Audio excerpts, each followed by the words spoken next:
कभी सोचा है, जिंदगी दो रास्तों पर खड़ी रहती है। एक तरफ दिमाग, ठंडी, तर्कसंगत, अनुशासित, और दूसरी तरफ है दिल, बेखौफ, बेतरतीब, बेकाबू।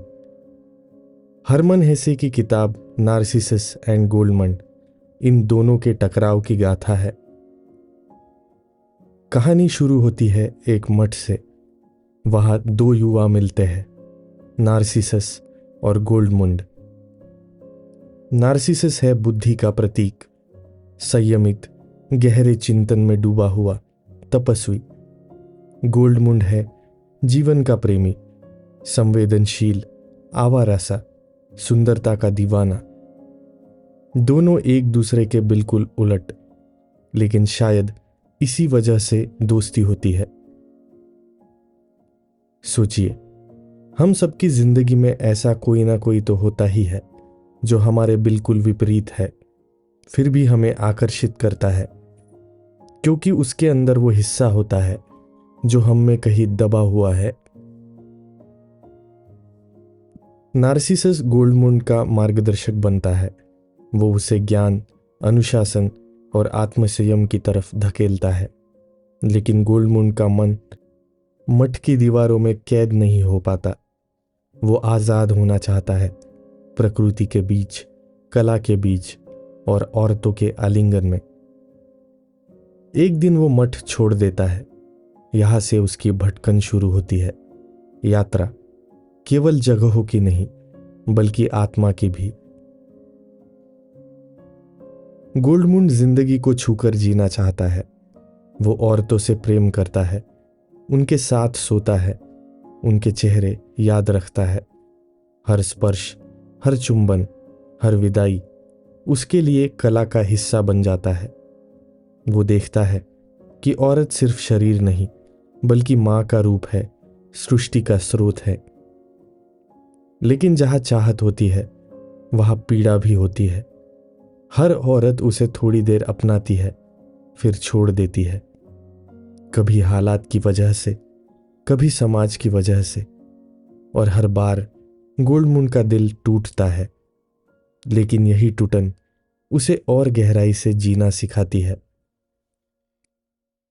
सोचो, क्या तुम्हारे साथ भी कभी ऐसा हुआ है? किसी को पूरी शिद्दत से चाहा हो और खो भी दिया हो। क्या उस खोने ने तुम्हें और गहराई नहीं दी? दूसरी तरफ नार्सिसस मठ में रहकर दार्शनिक बन जाता है। उसका जीवन सख्त है लेकिन स्थिर है। वो भावनाओं को दबा देता है लेकिन सोच में अपार गहराई हासिल करता है। वो मानो दिमाग का देवता हो लेकिन दिल की धड़कन से दूर। यही विरोधाभास पूरी किताब की आत्मा है। गोल्डमुंड जीवन को जीकर समझना चाहता है, नार्सिसस जीवन को सोचकर समझना चाहता है। और सवाल यह है, आखिर सच्चा रास्ता कौन सा है, दिमाग का या दिल का?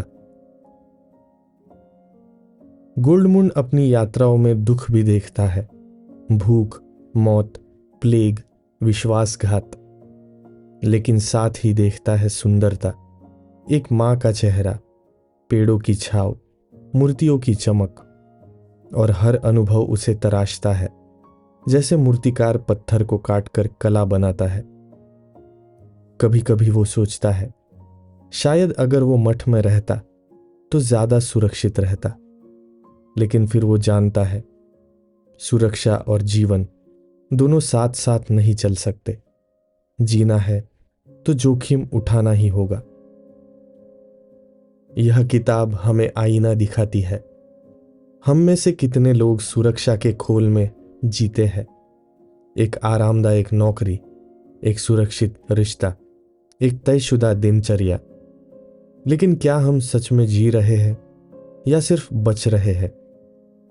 सोचिए, क्या तुम्हारी जिंदगी गोल्डमुंड जैसी खुली है या नार्सिसस जैसी बंद? गोल्डमुंड की यात्राएं सीधी सादी नहीं थी।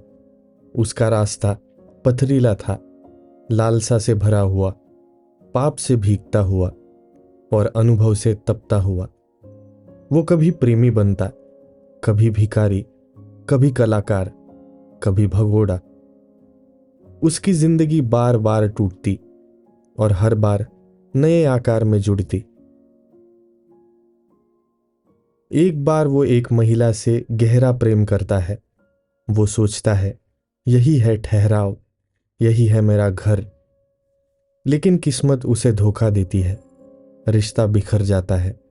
गोल्डमुंड समझता है प्रेम हमेशा स्थायी नहीं होता। कभी कभी प्रेम सिर्फ एक क्षण का होता है, एक अनुभव का, जो हमें बदल देता है पर साथ नहीं रहता। सोचिए, क्या हर रिश्ता हमेशा निभाने के लिए ही होता है, या कभी कभी उसका मकसद सिर्फ हमें कुछ सिखाना होता है। गोल्डमुंड धीरे धीरे मूर्तिकार बनता है। उसके हाथ पत्थरों में जान डालने लगते हैं। हर मूर्ति में वो औरतों का चेहरा गढ़ता है, माँ का, प्रेमिका का, अजनबी का। उसकी कला उसकी स्मृतियों का आईना बन जाती है। लेकिन कला भी दर्द से जन्म लेती है। जब वो मूर्तियां बनाता है तो उसे अपने भीतर की अधूरी प्यास महसूस होती है, मानो हर पत्थर पर चोट करते करते वो अपने दिल की पीड़ा बाहर निकाल रहा हो। सोचिए, क्या कला का जन्म बिना दर्द के हो सकता है? क्या सृजन हमेशा किसी अधूरेपन से नहीं आता?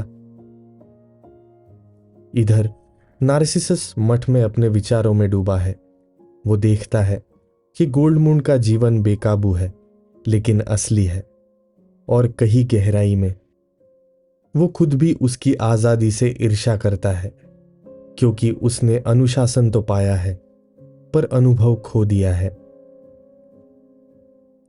दोनों की जिंदगियां दो ध्रुवों पर चलती रहती है, लेकिन भीतर भीतर दोनों को एक दूसरे की जरूरत है। एक और मोड़ आता है जब गोल्डमुंड मौत के करीब पहुंच जाता है। भटकते भटकते बीमारियों और झगड़ों में उसकी हालत बिगड़ जाती है। उस वक्त वो फिर लौटता है नार्सिसस के पास, और यही से किताब का सबसे गहरा हिस्सा खुलता है। दोनों आमने सामने बैठते हैं, एक जिसने जीवन को दिमाग से समझा और एक जिसने दिल से। गोल्डमुंड कहता है, मैंने जीवन को छूकर जिया है, मैंने औरतों के होठ चूमे हैं, मौत की आंखों में देखा है और धरती की खुशबू सूंघी है, लेकिन अंत में सब अधूरा लगता है। क्या मेरी जिंदगी व्यर्थ गई? नार्सिसस जवाब देता है, नहीं, तुम्हारी जिंदगी वही है जो होनी थी। तुमने वो जिया जो मैं कभी नहीं जी सकता था, और तुम्हारे अनुभव ही मेरी सोच को पूर्ण बनाते हैं। यहां एक अद्भुत सच्चाई छुपी है। हम सब अपने अपने रास्ते चलते हैं। किसी का रास्ता बुद्धि का होता है, किसी का दिल का, लेकिन शायद सच्चा जीवन तब मिलता है जब दोनों मिलते हैं। सोच और अनुभव, तर्क और भावना, अनुशासन और आवारगी। गोल्डमुंड और नार्सिसस की कहानी हमें यही सिखाती है। जिंदगी कोई एक आयाम नहीं है। अगर तुम सिर्फ सोचोगे तो अनुभव खो दोगे, अगर सिर्फ जियोगे तो दिशा खो दोगे। दोनों के बिना जीवन अधूरा है, जैसे सांस लेना और छोड़ना, जैसे दिन और रात, जैसे प्यार और अकेलापन। अब सोचो, तुम्हारी जिंदगी किस तरफ झुकी हुई है? क्या तुम सिर्फ सोचते रहते हो और जीना टालते रहते हो, या सिर्फ जीते जाते हो बिना समझे, बिना दिशा पाए? शायद अब वक्त है दोनों को संतुलित करने का, क्योंकि इंसान का सच्चा अर्थ वही जन्म लेता है जहां नार्सिसस और गोल्डमुंड मिलते हैं। कहानी के आखिरी हिस्सों में नार्सिसस एंड गोल्डमुंड हमें जीवन और मृत्यु का असली रहस्य दिखाती है। गोल्डमुंड की यात्रा अब लगभग पूरी हो चुकी है। उसका शरीर थक चुका है, लेकिन उसकी आत्मा अनुभवों से भरी हुई है। वो अपनी जिंदगी को पीछे मुड़कर देखता है। औरतों से किया प्रेम, कला में डाले गए साल, भटकनों के रास्ते, करीबी मौतें, सब एक चलचित्र की तरह उसकी आंखों में घूम जाता है। वो समझता है कि हर अनुभव ने उसे किसी मूर्ति की तरह तराशा है। कभी दर्द ने हथौड़ा मारा, कभी प्रेम ने छेनी चलाई, और अब वो जो है वही इन सब अनुभवों का कुल योग है। सोचिए, अगर तुम्हें अपनी जिंदगी को एक मूर्ति मानना पड़े तो वह कैसी होगी? क्या उसमें दरारें ज्यादा होंगी या नक्काशी? गोल्डमुंड के मन में आखिरी सवाल है, क्या उसकी जिंदगी अधूरी रही क्योंकि उसने न तो स्थायी प्रेम पाया, न परिवार, न कोई एक जगह का घर। उसने सिर्फ पल जिए, रिश्ते छोड़े और रास्ते बदलते गए। लेकिन तभी नार्सिसस उसे समझाता है, तुम्हारी जिंदगी का मूल्य मेरे जैसे लोग तय नहीं कर सकते। तुमने उस तरह जिया जैसा मैं कभी हिम्मत भी नहीं कर पाया। तुम्हारी राह और मेरी राह अलग थी, लेकिन दोनों ही जरूरी थी। तुम जीवन का हृदय हो, मैं उसका मस्तिष्क, और दोनों के बिना जीवन अधूरा है। यही किताब का सबसे बड़ा संदेश सामने आता है। हर इंसान को अपनी राह खुद चुननी पड़ती है। कोई राह बेहतर नहीं होती, बस अलग होती है। कोई सोचकर जीता है, कोई छूकर। कोई अनुशासन में अर्थ ढूंढता है, कोई अराजकता में। और यही विविधता जीवन को सुंदर बनाती है।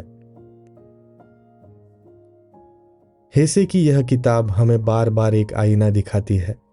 क्या हम नार्सिसस जैसे हैं, सुरक्षित, गहरे सोच में डूबे हुए, लेकिन जीवन की धड़कन से दूर? या हम गोल्डमुंड जैसे हैं, हर अनुभव को जीते हुए, लेकिन दिशा खोते हुए?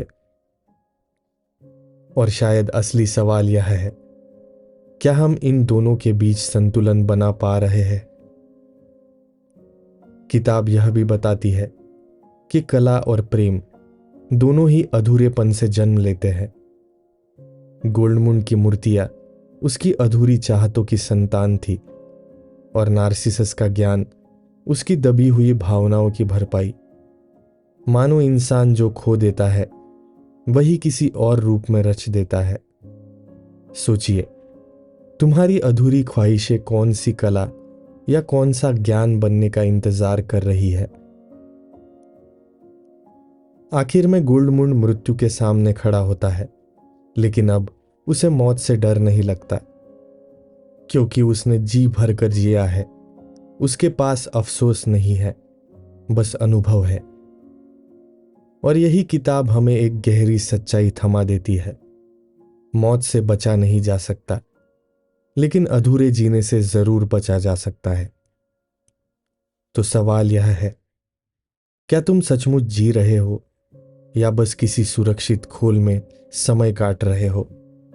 क्योंकि अंत में हमारी जिंदगी का मूल्य हमारे अनुभव तय करेंगे, न कि हमारी सुरक्षा। यही है नार्सिसस एंड गोल्डमुंड का सार। एक दोस्ती की, एक द्वंद्व की, और एक ऐसी यात्रा की कहानी जहां इंसान को अपना रास्ता खुद चुनना पड़ता है। और शायद यही किताब हमें सबसे ज्यादा सिखाती है, जिंदगी, सोच और दिल दोनों का मेल है। सिर्फ एक से अधूरा, दोनों से संपूर्ण।